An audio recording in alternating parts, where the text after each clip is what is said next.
যে নবী সাল্লাল্লাহু আলাইহি ওয়াসাল্লাম কখনো আজান দিয়েছেন কিনা। আমার জানা মতে তিনি আজান দেননি, কখনো আজান দিয়েছেন এমনটি আমি জানি না। তবে এটার মানে এই নয় যে আজান দেওয়ার ফজিলত নাই। নবী সাল্লাল্লাহু আলাইহি ওয়াসাল্লাম আজান দেওয়ার বহু ফজিলত বর্ণনা করেছেন। দুনিয়াতে যারা শুধু আল্লাহকে খুশি করার জন্য আজান দিবে, মর্যাদা জানেন? কিয়ামতের ময়দানে তাদের ঘাড় গুলো অনেক লম্বা থাকবে। আপনি বলবেন ঘাড় লম্বা থাকলে তো দেখতে খারাপ দেখা যাবে, কারণ ওটের মতো দেখা যাবে না। ভাই, এখানে ঘাড় লম্বা থাকবে মানে হলো সবার উপরে তার যে মর্যাদা, এটা বোঝা যাবে। কথা কি বুঝাতে পারছি ভাইরা আমার? বিশেষ করে আল্লাহকে খুশি করার জন্য যদি আজান দেয় কেউ একটা দীর্ঘ সময় পর্যন্ত, তার জন্য অফুরন্ত পুরস্কারের ঘোষণা নবী সাল্লাল্লাহু আলাইহি ওয়াসাল্লাম দিয়েছেন। এজন্য আজান দেওয়া অনেক ফজিলতপূর্ণ। আজানের সবচেয়ে বড় ফজিলত কি জানেন?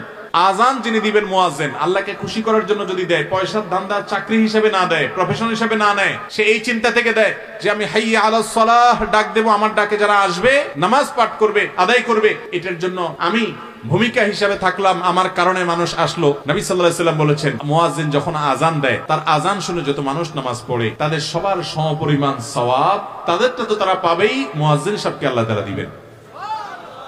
আমাদের সমাজে অনেকে আজান দিতে চায় না, সবাই ইমামতি করতে চায়, আজান দিতে চায় না। আজান দিতে অনেকের ইজ্জতে বাদে, ইগোতে লাগে, এটা মূর্খতার কারণে। আজান দেওয়া অনেক ফজিলতপূর্ণ কাজ, বিধায় আজান দেওয়ার সুযোগ পেলে কখনো হাতছাড়া করব না। নবী সাল্লাল্লাহু আলাইহি ওয়াসাল্লাম কোন কাজ তিনি জীবনে কখনো করুন বা না করুন, সে কাজ করার যখন নির্দেশ দেয়, তা আমাদের জন্য তার সে কওল বা তার নির্দেশটাকে অগ্রাধিকার দিতে হয়।